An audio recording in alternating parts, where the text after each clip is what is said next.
Hello everyone. तो मैं आज आपके साथ शेयर करूंगी एकदम ट्रेडिशनल तरीके से बनने वाले बेसन के लड्डू, जिसे बनाना बहुत ही आसान है और इसमें फेल होने का बिल्कुल भी चांस नहीं है। तो आप इसे बहुत ही आसानी से बना सकते हैं। और अब तो रक्षाबंधन आने वाला है, तो आप भी कर लें इसकी तैयारी जैसे कि मैंने कर ली है। तो चलिए मैं इसे बनाना शुरू करती हूँ। तो सबसे पहले क्या करना है ना कि हमें एक मेजरिंग कप ले लेना है और बिल्कुल आपको मेजरमेंट का ध्यान रखना है। तो मैंने 2.5 कप बेसन लिया है। बेसन जो मार्केट में मिलता है वो बेसन आप ले सकते हैं, यानी कि किसी भी ब्रांड का बेसन आप ले सकते हैं। और लेकिन आपको इस चीज़ का ध्यान रखना है कि इसे हमें छान करके इस्तेमाल करना है, क्योंकि देखिए इसमें इस तरीके से बरसात के दिनों में गुठलियाँ रहती हैं।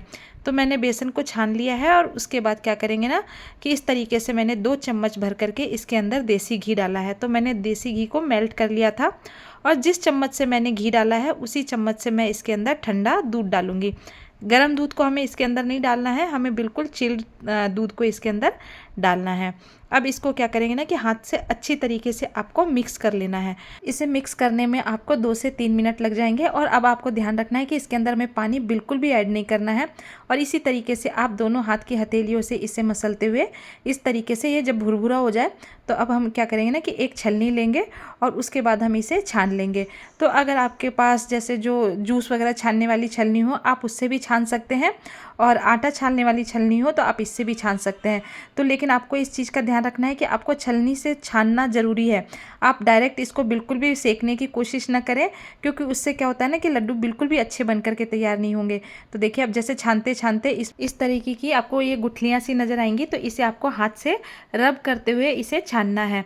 तो इसे आपको छानने में 2 से 3 मिनट यानी कि 4 मिनट भी लग सकते हैं। तो आप बिल्कुल भी जल्दीबाजी ना करें, क्योंकि जो ट्रेडिशनल रेसिपी बनती है उसमें थोड़ा सा टाइम तो लगता ही है। तो देखिए अब ये बिल्कुल छन गया है और बिल्कुल अच्छी तरीके से दरदरा हो गया है। तो अब इसे ढक करके रखेंगे साइड में। और अब इसमें डालने के लिए बनाएंगे बूरा। तो बहुत लोग तो मार्केट से रेडीमेड लेकर के आते हैं, लेकिन आप अगर घर में बनाना चाहते हैं तो मैं आपको आज बूरा बनाने की भी रेसिपी शेयर करती हूँ आपके साथ, ताकि आप आसानी से कभी भी घर में बूरा बना लें। तो जिस कटोरी से हमने बेसन नापा था उसी कटोरी से 1 कटोरी मैंने चीनी ले ली है और 1/3 कप मैंने इसमें पानी डाल दिया है। अब इसको हमने चढ़ा दिया है फ्लेम पर और इसे आपको कंटिन्यू चलाना है। तो इस तरीके से जब आप कंटिन्यू चलाने लग जाएंगे तो इसमें इस तरीके से आपको बबल्स दिखाई देने लग जाएंगे। उसके बाद आपको इसके अंदर 1 चम्मच लगभग देसी घी डालना है। देसी घी डालना कंपलसरी है, आपको बिल्कुल भी नहीं भूलना है, क्योंकि देसी घी डालेंगे तो ही बूरा अच्छी तरीके से बन करके तैयार होगा। और आप कोशिश करें कि अगर नॉन स्टिक पैन ले लें तो ज़्यादा अच्छा रहेगा, जिस तरीके से मैंने ले लिया है। तो नॉन स्टिक पैन में है ना चिपकने के चांसेस बहुत कम होते हैं। अब बुलबुला उठने लग गया था, उसके बाद मैंने इसे बंद कर दिया है। और बंद करने के बाद आपको इसे कंटिन्यू इस तरीके से चलाते रहना है। तो देखिए इस तरीके से जब आप चलाने लग जाएंगे तो धीरे धीरे करके गाढ़ा होने लग जाएगा। आप बिल्कुल श्योर रहिए, आपसे बिल्कुल अच्छी तरीके से बूरा बन जाएगा। तो देखिए इसी तरीके से आप इसे कंटिन्यू चलाते रहिए। और उसके बाद जैसे इसमें गुठलियाँ सी दिखने लग जाए आपको, तो आप क्या करें कि ये जो पोटैटो मैशर आता है ना, इससे अच्छी तरीके से आप इसे चलाते रहें। तो कंटिन्यू जैसे जैसे चलाते जाएंगे वैसे वैसे ये बूरा ठंडा होता जाएगा, यानी कि चीनी का जो चाशनी है वो ठंडी होने लग जाएगी और इस तरीके से ये बूरा बन करके हमारा तैयार हो जाएगा। इसमें बिल्कुल भी गुठलियाँ नहीं पड़ेंगी। और देखिए मैंने आपके सामने बूरा भी बना लिया। अब चलिए करते हैं लड्डू बनाने की तैयारी।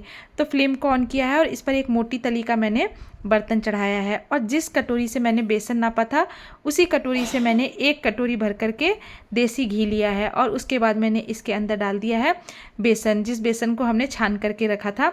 तो मैं आपको बताती हूँ कि अगर आप ऐसे ध्यान रखें कि अगर आप पाव भर बेसन ले रहे हैं तो कम से कम उसमें 100 से 125 ग्राम घी लग ही जाएगा। इससे कम घी आप इसमें बिल्कुल भी नहीं लगता है। तो अगर कम घी रहेगा तो आपके लड्डू बिल्कुल भी अच्छे नहीं बनेंगे। तो आप पहले सारी तैयारी कर लें, उसके बाद लड्डू बनाने की तैयारी करें। अब इसे हमें कंटिन्यू चलाते रहना है। तो इस तरीके से जब आप इसे चलाते रहेंगे कंटिन्यू तो ये बहुत ही अच्छा सिकेगा, यानी कि इसका जब कलर हल्का सा गोल्डन ब्राउन होने लग जाए हमें उतना सेकना है इसे। और आपको फ्लेम बिल्कुल धीरे फ्लेम रखना है, यानी कि बिल्कुल फ्लेम 0 होना चाहिए। फ्लेम अगर हाई रहेगा तो क्या होगा ना कि बेसन ऊपर से तो भुन जाएगा, लेकिन जैसे ही आप लड्डू खाएंगे ना तो आपको इसको खाने में थोड़ा कच्चा कच्चा सा लगेगा। तो आपको इस चीज़ का बहुत ध्यान रखना है कि फ्लेम बिल्कुल धीरे रखना है। और कम से कम आपको इतना बेसन भूनने में 14 से 15 मिनट लगेंगे। तो अगर आप टाइम से मैच करें तो आप इस चीज़ का ध्यान रखें कि 14-15 मिनट आपको समथिंग लग ही जाएंगे। तो देखिए अभी इसका कलर भी धीरे धीरे करीबन भूनते भूनते 10 से 12 मिनट हो चुके हैं और ये हल्का हल्का भूरा होने लगा है। तो अब क्या करेंगे ना कि जो हम लड्डू मार्केट का खाते हैं ना, तो वो उसमें एक दानेदार फ्लेवर हमको आता है खाने में जब हम लड्डू खाते हैं मार्केट वाला। तो वो यही ट्रिक होती है कि इसके अंदर थोड़ा सा पानी का छींटा मारा जाता है। तो जैसे ही आप इसके अंदर पानी का छींटा मारेंगे ना, ये वापस उफन करके, और ये देखिए कितना डबल हो गया है। तो जब ये अच्छी तरीके से सीख जाए, यानी कि एक बार मैंने पानी का छींटा मारा था और इसे कंटिन्यू चलाया, उसके बाद ये वापस बैठ गया था, तो फिर मैंने इसमें दोबारा से एक बार पानी का छींटा मारा है। तो आपको कम से कम 2 या 3 बार इसमें पानी का छींटा आपको मारना है और उसके बाद आपको इसी तरीके से कंटिन्यू चलाते रहना है। तो देखिए दूसरी बार मैंने पानी का छींटा मारा है तो ये फिर से डबल हो गया है, और फिर जैसे जैसे हम इसकी सिकाई करते जाएंगे तो ये पहले की तरह हो जाएगा। तो अब ये अच्छी तरीके से सीख चुका है। तो अब मैं क्या करूँगी ना कि इसे एक दूसरे बर्तन में खाली करूँगी। तो जब आप खाली करें तो उस समय आप बिल्कुल जल्दीबाजी ना करें, बहुत ध्यान से खाली करना होता है, क्योंकि घी और बेसन के कारण ये बैटर बहुत ज़्यादा गर्म होता है। अब करीबन 1 घंटा हो चुका है और ये अच्छी तरीके से ठंडा हो गया है, यानी कि इतना इसे हम ठंडा करना है कि जब हम हाथ से इसे छुए तो ये हमारा हाथ बिल्कुल भी नहीं जले। अब इसके अंदर मैंने जो बूरा बनाया था इसे ऐड कर दिया है। तो आप इस चीज़ का ध्यान रखें कि बैटर बिल्कुल ठंडा होना चाहिए, उसके बाद ही हमें इसके अंदर बूरा ऐड करना है। अगर बैटर गर्म रहेगा और हम बूरा डाल देंगे तो फिर लड्डू बनाना बहुत ही मुश्किल काम है। तो आपको जल्दीबाजी बिल्कुल नहीं करनी है। और देखिए अच्छी तरीके से ठंडा हो गया है। अब जैसे जैसे हम इसके अंदर बूरा मिक्स करते जाएंगे तो ये बूरा और बेसन दोनों आपस में बहुत ही अच्छी तरीके से मिक्स हो जाएगा, और इस तरीके से जब हम मुट्ठी बांधेंगे तो ये मुट्ठी में बंध जाएगा। तो अब मैंने इसके अंदर कूट करके डाली है हरी वाली इलायची, यानी कि ताज़ा इलायची कूट करके डाली है, इससे इसका टेस्ट बहुत ही अच्छा होता है। अगर आप ड्राई फ्रूट डालना चाहते हैं तो आप इसके अंदर बारीक बारीक बादाम भी काट करके डाल सकते हैं, लेकिन मैं बेसन के लड्डू इसी तरीके से बनाती हूँ, मुझे इसी तरीके से ज़्यादा पसंद आते हैं। तो देखिए अब मैं क्या करूँगी ना कि धीरे धीरे करके इस तरीके से इसे दोनों हाथ से दबा दबा करके बना लूँगी। अगर आप ज़्यादा ट्रेंड है तो आप एक हाथ से, और मतलब दोनों हाथ में एक एक लड्डू ले करके और बना सकते हैं। तो देखिए मैं तो इसी तरीके से इन लड्डू को बनाऊँगी। और जैसे हमने करीबन पाव भर बेसन लिए हैं तो इसमें लगभग 20 से 25 लड्डू आराम से बन करके तैयार हो जाएंगे। तो देखिए आप इस बार रक्षाबंधन पर इन लड्डुओं को ज़रूर बनाएं, और ये लड्डू सभी लोगों को बहुत ही ज़्यादा पसंद आएंगे। और इसके बाद मैंने इसके ऊपर डाल दिए हैं पिस्ता। तो मैंने इसके ऊपर बिल्कुल बारीक बारीक पिस्ता कतर करके डाले हैं।